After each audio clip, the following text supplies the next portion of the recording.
안녕하십니까. 잘 보는 안과의 박주홍 원장입니다. 오늘 시간에는 망막박리에 대해서 알아보는 시간을 가지도록 하겠습니다. 우선 망막박리가 무엇인지 알아보도록 하겠습니다. 우리가 보통 눈의 구조를 저희가 카메라에 보통 비교를 많이 합니다. 그래서 이 망막이라고 하는 부분은 가장 눈의 안쪽에 있는 부분을 말하는데, 이 눈의 안쪽 벽을 덮고 있는 신경조직으로 카메라의 필름처럼 빛을 받아들이고, 이런 받아들인 빛을 뇌로 이제 전달하는 그런 시각 신호를 보내는 역할을 하는 조직을 저희가 망막이라고 합니다. 우리가 박리라는 것은 말 그대로 안구의 벽에서 떨어져 버리는 상태를 말하는데, 이는 마치 우리가 벽지가 이렇게 붙어 있는데 벽지가 이렇게 떨어지는 것처럼 이런 걸 보고 박리라고 합니다. 따라서 망막박리라는 것은 망막신경 조직이 원래는 붙어 있어야 되는데 그 붙어 있어야 하는 자리에서 이렇게 분리되는 것을 제가 망막박리라고 한다는 것을 알 수가 있습니다. 이러한 망막박리의 종류는 크게 세 가지로 나눌 수가 있는데, 열공성, 견인성, 삼출성으로 나눌 수가 있고, 이 각각의 망막박리의 형태에 대해서 지금부터 알아보도록 하겠습니다. 우선 첫 번째 열공성 망막박리인데, 이는 망막박리의 형태 중에서 가장 흔한 것을 말하고요. 이 사진에서 보시는 것처럼 이렇게 망막에 찢어진 구멍이 생기면서 이 구멍 안으로 안구 안에 액체가 스며들어서 망막이 떨어지는 이런 형태의 망막박리를 열공성 망막박리라고 부릅니다. 그 다음으로 견인성 망막박리라는 것이 있는데, 이는 당뇨 망막증처럼 이렇게 망막 위에 하얗게 보이는 섬유 조직이 자라게 되는데, 이러한 섬유 조직이 망막을 이렇게 잡아당기면서 견인성 힘이 작용을 하여서 망막이 떨어지는 것을 견인성 망막박리라고 하고요. 가장 드문 형태인 삼출성 망막박리라는 것이 있는데, 이러한 망막박리는 염증, 종양, 혈관 이상 등으로 액체가 새어나와서 망막을 이렇게 밀어내면서 망막이 떨어지는 형태의 망막박리를 말하게 됩니다. 그렇다면 이러한 망막박리가 생겼을 때 환자분들이 느끼는 증상은 어떤 것들이 있을까요?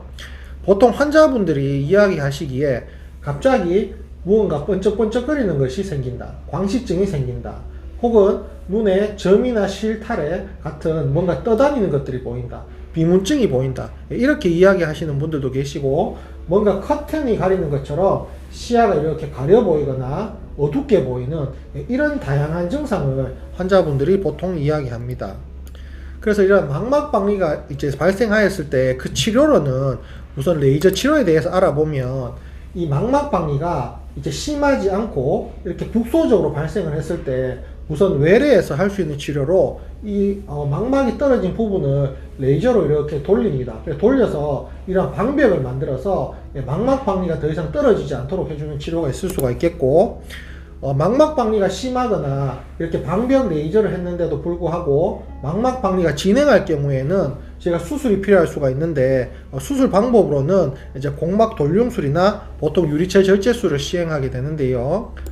그 중에서 우리가 유리체 절제술에 대해서 조금 더 자세하게 알아보도록 하겠습니다. 그래서 유리체 절제술이라는 것은 요즘에는 우리가 복부 수술을 할 때 이제 개복 수술을 하기보다는 이렇게 눈에다가 여러 가지 구멍을, 배에다가 이렇게 구멍을 뚫어서 복강경 수술을 많이 시행하게 되는데, 이 유리체 절제술이라는 것도 마치 복강경 수술처럼 눈에다가 이렇게 작은 구멍을 몇 개 뚫어서 이 안에 수술기구를 넣고 이제 유리체를 제거하고 떨어진 망막을 붙이고, 이런 수술을 유리체 절제술이라고 부릅니다. 그리고 우리가 망막이 떨어졌을 때 망막을 붙여야 되는 게 목적인데, 이는 마치 우리가 골절이 이제 정형외과에서 만약에 발생을 했을 때 이렇게 뼈가 부러진 경우에 우리가 뼈를 붙이기 위해서는 뼈에다가 이제 핀을 받거나 어떤 고정을 이렇게 하게 되는데, 눈에서도 똑같이 망막이 떨어지게 되면 어떠한 충전물을 넣어서 저희가 망막을 붙이게 됩니다. 우리가 보통 사용할 수 있는 눈의 충전물로는 가스나 기름, 크게 두 가지 종류가 있는데 각각의 특징은 있습니다. 그래서 가스는 보통 눈 안에 넣으면 한두 달에 걸쳐서 서서히 사라지게 되는데, 이 가스가 들어있는 동안에는 기압의 변화가 있으면 되지 않기 때문에 비행기를 탄다든지 높은 곳에 등산을 한다든지 이런 것들이 금지가 되겠고, 기름은 조금 더 장기 충전하는 목적으로 사용을 하게 되는데, 이거는 기압 변화하고는 관계는 없지만 기름은 저절로 없어지는 것은 아니기 때문에 나중에 기름을 제거하는 수술을 한 번 더 받아야 되는 그런 특징이 있습니다. 그래서 기름을 넣든 가스를 넣든 어떤 걸 넣든지 간에 눈 상태에 맞는 적절한 충전물을 넣어서 망막을 붙여주는 게 수술의 목적입니다.